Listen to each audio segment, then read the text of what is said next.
Here's a scenario I've seen play itself out dozens of times over the years. Month one, the CEO begins to have some real concerns. The CFO she's hired isn't performing at a level necessary to scale the company. Month 2 through 6, the CEO gets even more concerned as the CFO's projects are slipping and his team is becoming dysfunctional. Month 7, the CEO finally decides she needs to bring in a new CFO at some point. Now's not the right time because things are so busy, so she puts it on the back burner. Month 8 through 11, the CFO's poor performance continues. After more missed deadlines, more great people leaving the team, the CEO finally decides she's had enough. She fires the CFO. The CFO's work and all his direct reports now land smack on the CEO's desk. Month 13, the CEO, overwhelmed by all the additional work, hires a new CFO after a 1-month search in which she only interviewed 3 people. 3 months later, the CEO fears she might have made another poor decision because the new CFO doesn't seem to be working out like she hoped he would. Delaying the firing of an underperformer due to a fear of being short-staffed is called the C-player trap. Leaders think if I lose this person now, I'll have a big mess to clean up. So they wait until things break and they can no longer tolerate the person's poor performance. So now it's been more than a year and the poor performer has left all sorts of carnage in their wake. Bad hires, poor results, dysfunctional teams. You've waited until the last minute to get rid of them.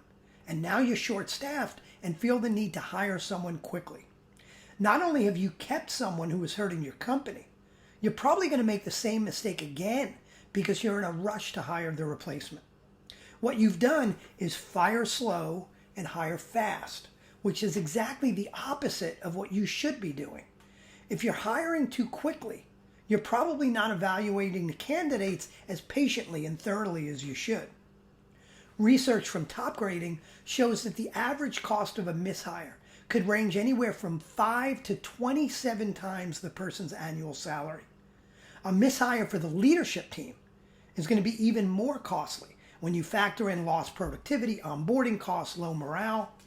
And with the typical company hiring high performers only 25% of the time, again, that's according to Top Grading, that means 75% of the time they actually do incur those painful, costly mishires. Finding A players can take time. Most are not going to be immediately available because A players, they already have jobs and they're highly valued by whoever they're working for. You'll need time and patience to convince an A player to come work for you. Firing fast and hiring slow is smart, regardless of the position you're filling, but it's especially critical when you're hiring for the leadership team. A mediocre leadership team member is like a cancer in your organization. It's crucial you cut it out as soon as possible because it's probably spreading to other areas. It's also critical you take your time to find and hire the right replacement. If you can replace that B or a C player with a superstar, productivity is going to climb throughout your organization.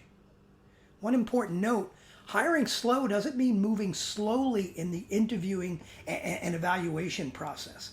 It means taking the time to find the right candidates. But once you find a strong potential A player for your leadership team, your evaluation process should move as quickly as you can without missing a step. You don't want to miss out on a game-changing A player because it took you 3 weeks to schedule a phone interview.